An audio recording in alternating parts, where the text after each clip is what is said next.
Safety first. Hello everybody, this is Robert the Tool Junkie. And boy, I seem to say that a lot here in the shop, safety first. Well, today with this nice Klein retractable utility knife tool we have here, you can stay nice and safe. Everything here is nice and self-contained. The blade's not out, so you're not going to hurt yourself. When you open it up, blade's still out. Nobody's getting hurt here. Not till you go over here to the thumb button and push it out, and you bring out just enough that you can need. There's 3 different positions, so that would be maximum cutting, but maybe you need to do a little bit less, or you want to protect what you're cutting on the inside or just score the surface, so you only have to bring a little bit out.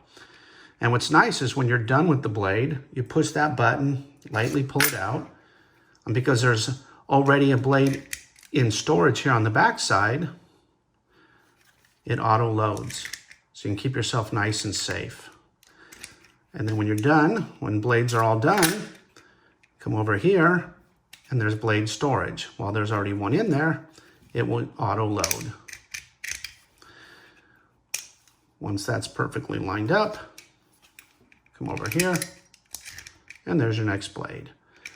And when it's time to reload, you simply open this up. You actually have to be out in the open position to do that, to get that to open up. And we go like that, and we can put our new blades in,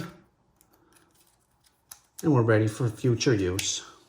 When you're done, retract, push here to pull that in, and you're all set. Keep yourself nice and safe with a lot of flexibility.